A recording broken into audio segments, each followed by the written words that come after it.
ketika hari ini peradabannya adalah peradaban Yahudi, negeri Muslim dijajah oleh Yahudi, baik yang sangat terlihat kentara seperti Palestina, atau yang tidak terlihat bahkan termasuk negeri ini. Dan Dr. Abdul Halim Uwais dalam tulisan beliau tentang dirasat di Suqut Thalathin Daulah Islamiyah, kajian terhadap keruntuhan 30 negara Islam dalam sejarahnya dari mulai zaman Bani Umayyah, beliau mengatakan di akhir perjalanan muslimin punya kekuasaan di muka bumi zaman Turki Utsmani, beliau mengatakan dan akhirnya peradaban Islam ditutup oleh Yahudi. Sejak Turki Utsmani jatuh runtuh sampai kita hari ini, dan entah sampai kapan Allah berkehendak sampai hadir kebesaran Islam lagi, itu ternyata peradaban hari ini adalah peradaban Yahudi.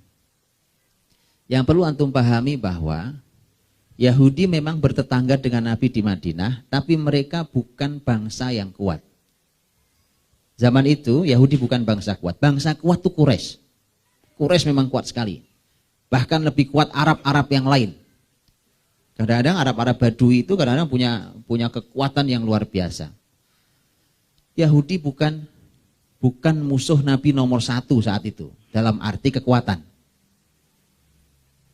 Mereka di nomor 2 kan setelah Quraisy. Kemudian nomor 2 adalah Yahudi, nomor 3 secara umum adalah Arab Badui. Artinya, kalau di zaman Nabi Yahudi yang sebenarnya bukan merupakan musuh yang paling kuat, tapi mendapat perhatian sangat besar dalam Quran di banyak sekali ayat, betul ya? Di banyak sekali ayat. Bahkan kalau bicara tentang Nasara pun Yahudi didulukan. Ghairil maghdubi alaihim waladdallin. Al-maghdubi alaihim al-yahud.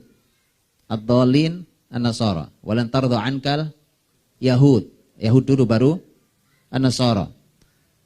Sebegitu besarnya. Bahkan surat Al-Hasyr adalah surat khusus bicara tentang Yahudi. Maka itu menunjukkan bahwa Al-Quran memang tidak hanya bicara tentang zaman Nabi SAW. Karena kalau bicara di zaman Nabi SAW saja, maka kita akan tahu bahwa orang-orang Quraisy, orang-orang Arab itu harusnya mendapatkan porsi yang sangat besar. Di Quran ada surat Quraisy bukan? Ya, isinya malah tentang perjalanan dagang, bukan tentang permusuhan Quraisy terhadap Nabi SAW. Karena ternyata ujungnya mereka beriman. Ini mukjizat Quran.